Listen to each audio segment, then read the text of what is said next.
junior, senior high school. I have been teaching now for a little over 20 years. So I started at U32 and then taught at Fairhaven High School, took some time off, and now I'm teaching here. I also do literacy work here at Proctor, where I get to coach with some teachers, and I do some reading specialist work with the high school students. So I do a lot of one-on-one instruction as well. So that's kind of my background, but I do love being a classroom teacher. So I'm super psyched that part of that is still part of my job. Today, we're just looking at kind of how we can do different activities for reading and writing across the curriculum. So it is applicable to ELA classrooms, but also hopefully to all of your classrooms. I did put a mini presentation together, but I'm just going to share it in the chat because it didn't look like it made it. Let me get the link here. It didn't look like it made it into the overview. So I'm just going to copy this link, make sure I get the right sharing. Anyone can do it. Okay, done. Let's see if I got it here. So this is the link we're going to be using. Hopefully that showed up in everyone's chat, the presentation. And it's just a little bit of I'm going through a couple different strategies of how to kind of engage students prior to reading a complex text, but then also different strategies that they can use for metacognition while they're going through that text, and then how to develop that reflection piece for writing afterward. Please unmute yourself at any time if you have a question, and I will keep scanning the chat on the side if anyone has some comments they want to share with me as we go through. So I'm just going to go ahead and share this tab, and we'll present that.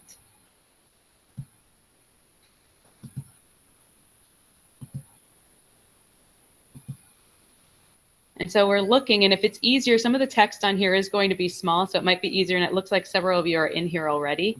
So that second slide that we're looking at, I just was writing down complex text and self-efficacy.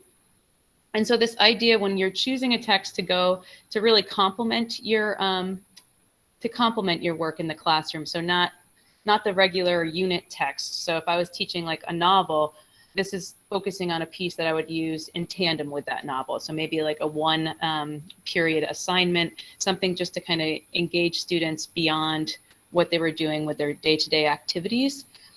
Basically, the idea behind that, why you want that complementary text, is because it will increase that student engagement, add that spark and challenge, and also kind of help students with that can-do idea about their ability in your classroom.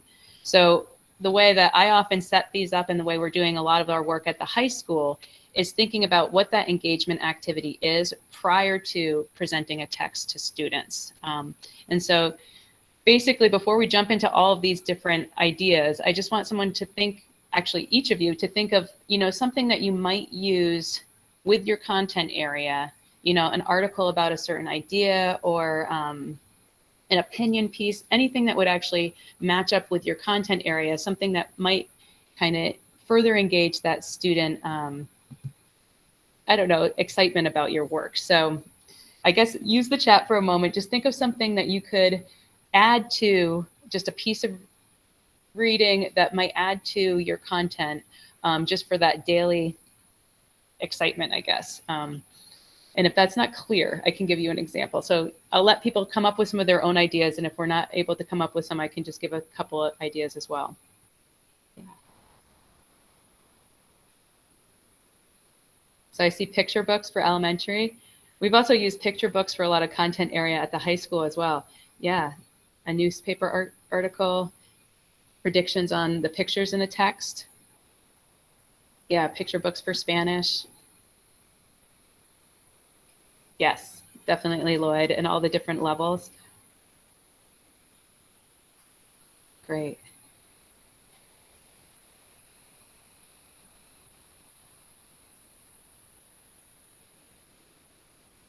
Yeah. So books of choose, yeah, all of those pieces, like getting that student choice involved, getting those real world applications like news articles that connect to your content. Any of those different pieces really can add to that level of student engagement and just relevancy. Yeah, cultural relevant articles, absolutely. So, and taking them outside of this is just schoolwork, this is also kind of our real world connection. So yeah, all of you have awesome ideas. Yeah, and I see a lot of text, actual articles, and I started this, but we can also think of text as like, even a short video sometimes. So sometimes, yeah, exactly. Sometimes those complexities come through in like that visual presentation. So it doesn't have to be a piece of paper in hand. So looking at this second slide, so a couple of different ways that I think we can promote student engagement is something called like an imagery walk. And so I was working with a science teacher last year, and she was talking about the different colors that flames have for different heat, like the different pieces coming through. I am not an expert on this, but before she went into that lab, she did an imagery walk and just had a picture of a campfire up on the smartboard, and students just kind of wrote their ideas about campfires. And so a lot of them had these like personal connections to camping with their parents and things like that. And so that automatically has that student connection, and then they jump into the scientific content. Another one is anticipation guide. And I'm sure a lot of these are so familiar to you. So sometimes it's also nice just to kind of get that review of things that we've used in the classroom and maybe we haven't thought about for a while. But an anticipation guide, there's a couple of different ways to do them. One might just be like a student check for understanding. So if I was in a global studies classroom, I might have several different facts and have students kind of weigh in whether or not they thought they were true, just to kind of take that temperature and have students share with you what they already know, that prior learning. You can also do them in terms of student opinion. And so here's one that I created, if it's going to let me click on it. Yeah. And I'll share this tab as well. And this is just a short story that the students read in my classroom, and it's called How to Fight Monsters. And I just created an anticipation guide basically based on opinions. And so they go through and kind of check whether or not they agree with something. And as they do that, then they select two that they feel really strongly about. Then they kind of share that with a partner, and then we engage with the entire classroom. So it just sets up this large student engagement and discussion prior to even picking up the article. Like they don't even have the story in hand when we do this. And I primarily work with high school students, but I know all kids have opinions. And so it was definitely a fun way to get them talking and thinking about the text and kind of making those relevant connections. Sometimes my students like to kind of characterize, oh, this is a text about diversity, or this is a text about this one thing. But by having this anticipation guide prior, they also can see this is also a text about me. Like I have opinions and I have real world connections to this. So it just gets that student spark before they jump into the text. And we're familiar with like title predictions. Several of you put that, or like making predictions based on the pictures of a cover, like what is their expectation? And even if their predictions are completely off base, it's still that student engagement. They're kind of opening up those pathways to think about the text they're looking at in the moment. Chalk talk, any type of background knowledge. You could have some ideas up on the board, and then students are just walking up and writing on your smartboard different ideas. Some that we've done several pieces is that vocabulary word splash. And there's a lot of different ways to do this. And let me just stop sharing this one and go back to the original one. Sorry. My board is not working today, so I had to kind of do this a little bit differently than I was expecting. But I think that's also what we do all the time as teachers. A lot of times our technology doesn't work the way we expect. So vocabulary word splash, I think a lot of times when students think of vocabulary, they're thinking of like defining that word, memorizing it. And so here, this could just be throwing words up on a smartboard or even a handout and having them share whether or not they're familiar with it, if they think they could define it, if they've ever seen that word before. And you might even have them like star the words that they feel comfortable with, circle the words that they think they've seen before, but they don't know why, or even if they see a word and it makes them think of another word. And so you kind of just develop those different strategies of how to identify new words or make sense of them. And then we've done that preview before they see those more difficult words in the text when they're reading along. Other pieces that I have on here. So there's just a litany of different ways. Quick write, any type of journal writing. Sometimes even you guys were talking about having, looking at the cover, but you could even have like several pictures like on index cards and have them just respond to those. And those could be anything representative in that story or in that article. I was just reading an article about, the supply chain shortage, and we're going to share that in a global studies class here. And any images of like those huge cargo boats. You know, they're all kind of like blockaded and no one can unload them. And it's really kind of disrupting our availability. And actually it's disrupting our availability to books very soon, which is upsetting to me. But those images, I think, are pretty captivating, and students would probably have a lot to say about those. A quick write. Quotation response is another fun way. You can have those quotations, and this might work for global studies or even science, where you're pulling out a quotation said by someone famous and then have students kind of make inferences about that person's personality based on what they said without them knowing who the speaker is before you read that article. Other ones, predictions of events, slips of paper in an envelope, and then they can kind of organize them based on the way they think. Physical engagement activities. I'm sharing one here from one of my colleagues that she did last year, and it went over pretty well. And so I think she's going to be doing it again as well. But here, sometimes just getting your students, should be sharing this one. Did it click over? Let's see. I think it just stopped sharing, so I'm going to go ahead. But this one is juggling and math, which usually probably we don't put those two things together.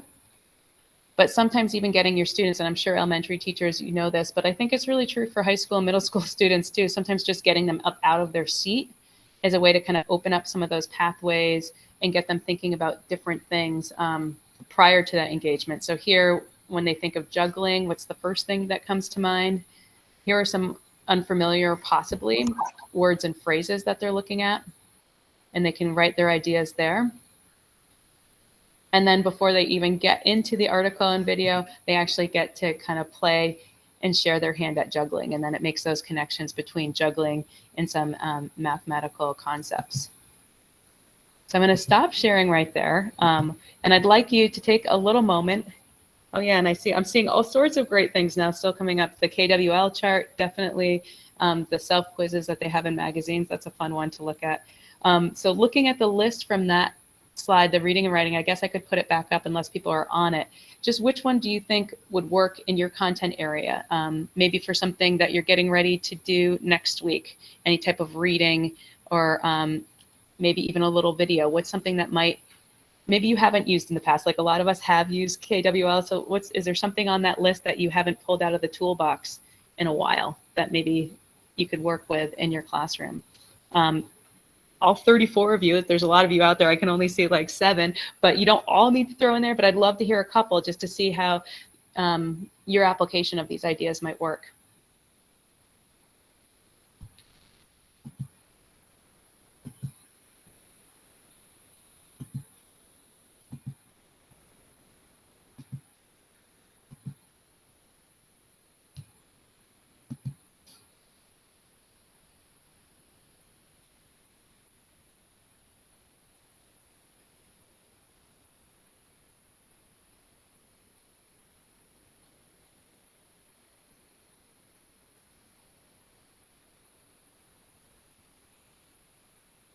Yeah.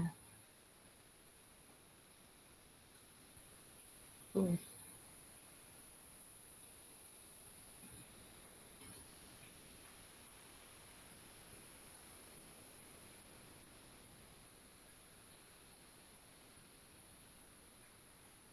I love all of these. The anticipation guide, the imagery walk, image walls. Yes. I know, Erin, I love it when people share new ideas with me and I'm thinking, oh yeah, I used to do that too. And that's something I want to get back into. The word splash, reviews to scientific vocabulary. Yeah, pictures, definitely.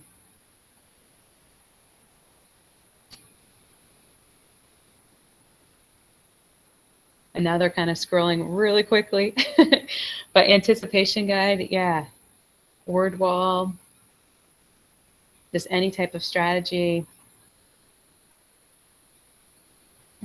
Oh, I like that. Yeah, definitely. So choosing different words and saying your ideas or arguing which one's the most important word, or sometimes even we can categorize words. So you could give a pile of words to your students and then they can organize them in different columns and decide why they did belong in those families or columns. So a couple different things, quick write. Yeah, all of these I think are a great way to engage students, and anything we can do just to kind of open up those pathways, really kind of priming them to jump into that material And it also makes that metacognition as they're in the material a little more clear. That it kind of pumps up their strategies for reading if they're self-engaged prior to it. So we can look at the next slide here. Yeah, Stacy, that looks great. Look through a text and just look for those common words. So this was just kind of some of the, sometimes we want research to share and like why. And so I did do a research study on this, and here are just a couple different, but students' self-efficacy has an impact on their learning related emotions and metacognition learning strategies. And these in turn affect the student's academic performance. And so there's been countless studies. This is just one that I'm citing, but it's saying that just by having that little activity prior, it will impact their emotions about the task that's going to happen, and also strengthen those learning strategies while they're in that activity. So it's that activity for the text, but it also can lend itself to that long-term understanding of the course material outside of just this little literacy activity that happens in that one period. And then it also says high school students with significant degree of self-efficacy for perceived goals can be successful. However, perceived self-efficacy is not intrinsic to all students. And so there's definitely those students who feel like, oh, I'm good in English, but I'm not good in science. And by having these different activities, we can give them that feeling that, yes, they can kind of tackle all these different content areas. So complexity, and so I used that word when I was talking about these complementary texts for our different units. Why complex? And so adding that real world relevance is one aspect of the complexity, but also presenting that challenge. And so we prepare them and we scaffold them for the challenge with our engagement activity, but we're also showing them that it's a challenge, which will help encourage that engagement as well. Sometimes if students feel like things are too easy, then it feels like it's a less significant task and maybe not really worth their time. I'm not sure how people feel about that, but I know sometimes if we're feeling like we're just kind of filling in buckets and we can kind of do it on autopilot, then we might not be getting the best out of our students. Yeah, if anyone wants to unmic and kind of share their thoughts on that. Do you feel like complexity and challenge is something that promotes engagement? I do agree with you, Linda, that to a degree it does promote that engagement, but I think it also depends on the overall level of the class, because if it's too complex, I have had them get frustrated with being confused about not understanding the vocab or not getting the inferences. So sometimes it's a hit or miss that you have to really trial by fire and trial by error to see which is going to work. And it's not always a guarantee, but I do agree with you that there needs to be some level of complexity there. Yeah. Thanks, Lloyd. Yeah, and I like that you're pointing out it's a fine line to walk. You want to present the right level of challenge, and so that you're challenging your students and promoting that engagement, but not like hitting them over the head with the challenge and making them feel like it's too much. I think one of the things too that's really important, and I think most of us are working on this now, is by offering multiple texts for kids to work with, that ensures that every kid can have something complex for them. I know right now I have all of these leveled readers, and I let the kids pick and choose which ones they start with actually for like their independent reading time. And I have a lot of basic ones, but the kids that want that go to it. But a lot of the other kids, they want to push themselves, so they go for the advanced things. Some have gone too advanced, but they realize that, and then they come back a little. So I just think the more like options we can offer everyone, we will be able to offer complex texts, allowing for what you brought up, Lloyd. Yeah. Thanks, Stacy. Erin, I see your hand raised. So I teach first grade. So I sit here and I think about this, that I need to have some complexity to my thinking, but I also need to make sure I'm modeling with the I do, but also having the kids that are ready do the work for themselves. So I appreciate you thinking about adding that expansion, and it just reminded me to continue to do that. So thank you. Thanks, Erin. And Scott, I see your hand up too. Yeah, so I have gone to a lot more student choice in terms of novels and things of that nature, so that they can kind of gauge for themselves a complexity that's going to work for them in a unit. But then where I'm attempting to introduce more complex texts or in shorter pieces of writing, in an essay or even a poem or something like that. And I find that text complexity can equal engagement because the ideas are more interesting. Yeah. They're being pushed to kind of transcend what they're used to thinking about into these new realms that are different, that are exciting, that are maybe refreshing, and that's what I appreciate about that complexity. But lastly, I think that if there's a tendency to kind of speed through this, like we've got enough out of it, then it's missing the point. I think for me, I really have to be okay spending an entire week on a single essay and really teasing that apart with the students to see them starting to get it and piece it together. And a lot of times that's together. Sometimes they're doing parts of that independently, but then coming back at the end and having that final share out, so that there is an opportunity to reflect on what was the learning and how does this connect with our essential question or a course theme or something like that. And that's at the high school level. Yeah, excellent. And I think all of you are bringing up some great points, like having that challenge there. And it sounds like allowing for that challenge the right amount of time. You know, sometimes we have these artificial timelines, like this was my lesson for this day and we got most of it done, so we're just moving on to the next thing. And I agree, Scott, sometimes it does need to take a lot longer, and especially to provide those scaffolds for student engagement and kind of teasing out their understanding. Sometimes I misjudge what I thought my students would pull in that first initial piece. And so then I realize I have to build in other steps to get them there, which I thought they might have already had that background knowledge. So there's definitely a lot of those pieces. And, you know, or even how much they're paying attention to like current news. They might not even have those connections because they haven't been paying attention to certain things. So allowing for those scaffolds, building in that time. And yeah, sometimes we just need to slow down because learning's important and we might not get to that next thing we wanted to this week, and we can do it a different time. I'm just going to move to the next slide here. Thank you so much. All of this is kind of right up this what I was looking at here. So you guys kind of jumped ahead of me, and you're completely on task and know exactly. I was talking about in this slide just metacognition, the process while processing, and I just think that's kind of a funny statement, so that's why I put the smiley face there. But there are so many different ways to help scaffold the teasing out or the breaking down of that complex text. One that I was thinking for this current, I pulled this Atlantic article about the cargo, kind of the supply chain breakdown. And the language in there is going to be very tough for this current events class that I'm working with. And so just the double-sided journal is what I'm going to use with them. And this helps scaffold it because they'll be pulling out ideas that stand out to them and facts that stand out to them on the left side. And then they're going to write their personal response on the right side. And therefore, they kind of will be doing what Stacy was saying.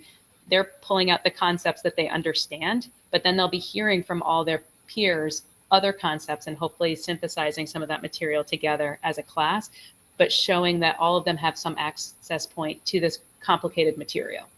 Cause and effect, I think it can be used like that, but I was just doing like the significant sentences or ideas like that. Graphic organizers, timeline of events I have on there, or traits if you're thinking about like characters. One thing, my rule of thumb with graphic organizers is I love it when there's more white space on the page than anything else. And so like maybe if there's a character's name, there's bubbles and there's a lot of white space that the students are kind of filling in the ideas. And so there's less coming from the organizer and more coming from them in that paper. And I'd love to hear other people's ideas on that, but I like it when I hand out something to a student and they're filling in more of that space with their own ideas than me providing any question or something to do that metacognition. I don't want, the 10 questions that kind of walk them through the text for this type of activity, because then I'm really tailoring what I want them to get out of it, and I'm not seeing what they would have gotten out of it on their own. Annotating the text, that underlining, that circling. I'd really love to buy like a class set of cheap books just so kids can write all over them as we're reading through different texts. Kwl charts, I think, can be really useful, and cause charts, connection webs, process steps. Just that worksheet, and not like we can't ever have the question worksheet. I think that's also a valuable tool, but making sure that we kind of get students practicing that metacognition without a teacher driving it, letting that self-engagement kind of talk about their process. Yeah, large paper, sticky notes, absolutely. Big kids who this works well with. Thanks, Lloyd. I think so too. And even complex text, I like what Scott was saying, you know, some of the language is dense, it sounds like the pieces that he's talking about, and they're kind of breaking it out. But I even have done some picture books as complex text because the ideas are so deep. And students are like, oh, this is so ridiculous. Why are we doing this? And then they get into the ideas and they realize, like, why are they letting kids read these things? You know, like there's this sub-layer that they can delve into once they really look at the text. Any other suggestions? This was just some that I pulled out. Do other people have their favorite metacognition strategies? Parking lots, yeah, to get students moving, great. A museum of work. I know sometimes people say not the highlighters. I still give my students highlighters because people say like they'll end up like just drawing all over the place. But I do see that for some of my students, the highlighters still work and they like to get that mark on the page so they can go back to it. Yeah, modeling think alouds, definitely, for character profiles. Excellent.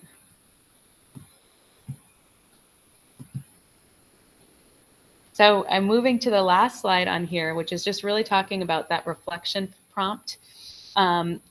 When we are doing that complex complementary text, so it's something that kind of brings in that deeper thinking connected to our content area, that last reflection prompt, this time for students to write after we've done all of the work, we've engaged them with our pre-engagement activity, we've walked them through that metacognition, then we want to stimulate that sustained student response. And so really, I think one of the best strategies, which is really hard for me to do, as you can tell, I use a lot of words, is to get that one question. So that one question with a lot of space for student response so they can have that personal engagement, encourage that textual evidence, but really thinking how do they articulate their understanding to one question in all of that space and making all those different connections, because then they'll have that depth of knowledge and hopefully that lasting impact with the course material.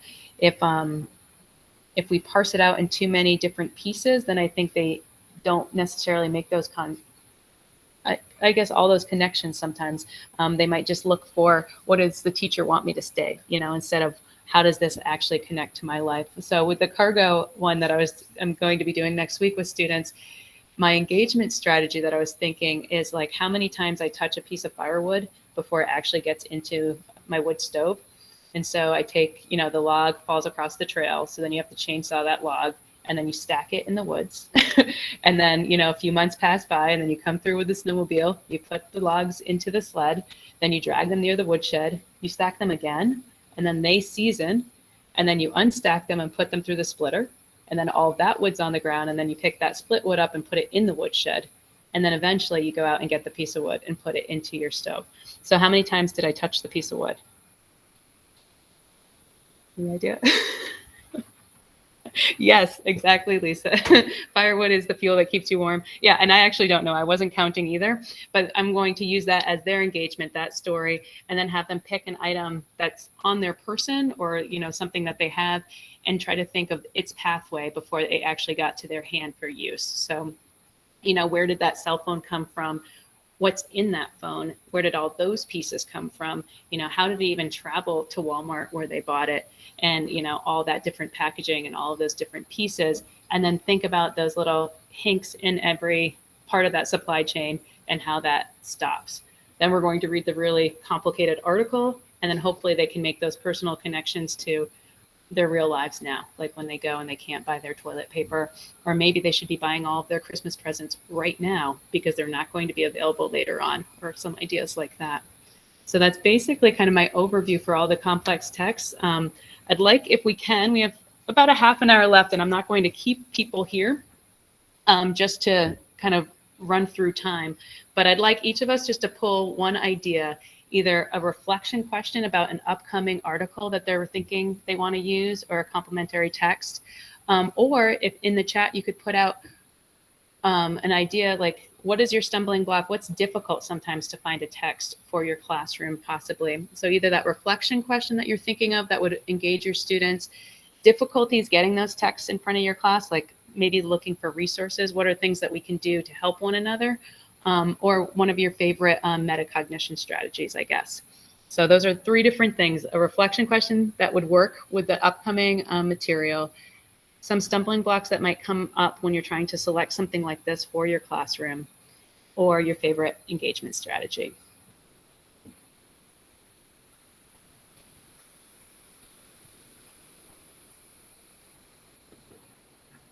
Linda, did you say you just want that in the chat? You can put it in the chat. Yeah, I'd love to hear voices though too, Matt. So if you want to share yours vocally, it'd be great. Either way. Okay.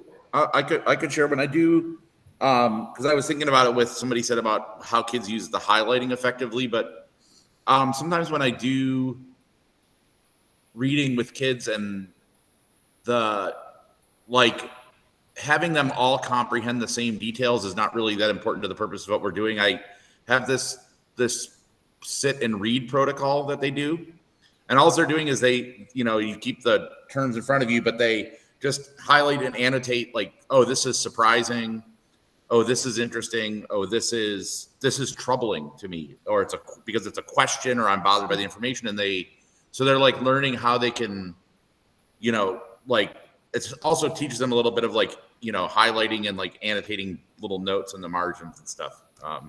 But it seems to work really well with some young students I have, where we do a current events class that's mostly focused on getting acclimated to the news media. Yeah. Excellent strategy. Yeah. I like those ideas coming through and acclimating them, like getting that connection going. I'm seeing a lot of things coming through. April, yours just moved up my chat, but it said finding the right text when students are beginning to read. It's hard to find that right level. If I just lost it, it went up my screen, but I think that's what you said. And I think that's true too for a lot of us, like finding that right level for our students. So we're providing that challenge, but also not swamping them. And especially at that really beginning level of reading, you want them to feel that access point so that they are building those skills. Even at the high school level, I think reading aloud sometimes really can engage those students in hearing the different voices. And so thinking kind of, I guess, more holistically about reading, and I'm sure you do in your classroom too, even when they are looking at those pictures, when they're just beginning to read, and even moving the book correctly and going from this page to this page as they're reading along, all of those are aspects of reading. And so kind of just building up those skills when they're still just beginning some of those foundational skills. Yeah. I like that, the competition, the coolest animal piece, and getting them fired up to debate their favorites. Yeah.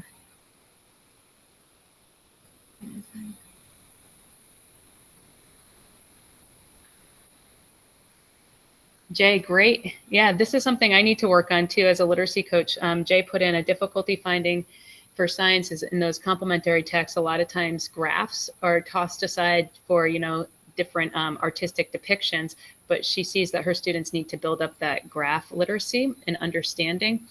Yeah, I'm now interested in that, Jay. I'll be looking for some good complementary texts that have graphs in there, because yeah, that is a text. Being able to understand a graph is a text, and then also making those personal connections, or those global connections to why they need to be able to understand graphs and how that helps them. Yeah. Oh, I love the journal for math work. And yeah, Cynthia, do you have students share out some pieces from their journals, or are those just kind of journaling privately? Sometimes not. Okay. Yeah. Yeah. And I don't know. And students always have their different comfort levels, especially with different classes too, and who's in the dynamics of that classroom. I do like having them share out, maybe not always as a regular rule, but even if they chose like their favorite quotation from something, sharing out why did they select that. So maybe they didn't write about it, you know, like the double-sided journal, but they just select something and then they can share out, and that kind of shows their metacognition. Yeah, Greg, picking out a sentence or quote and using that to explain and expand on an important aspect of the article. Yeah, and I love that extra piece, that expanding, because that's showing that application to the real world as well.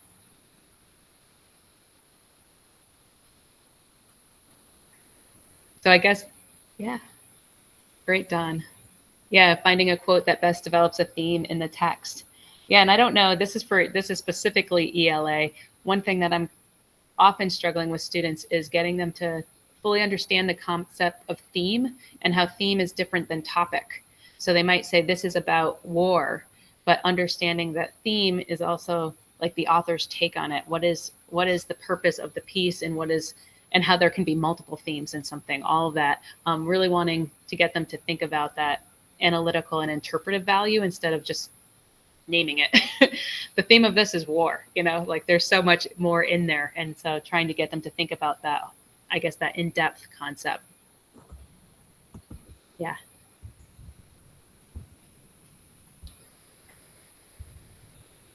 Well, thank you so much, folks. And if anyone ever wants any more discussion, or even going forward, I know we're always looking for different in-service topics. If there's something along these lines that's more interesting to you, yeah, what is the writing? Yes, exactly. What is the writing saying about war? Yeah.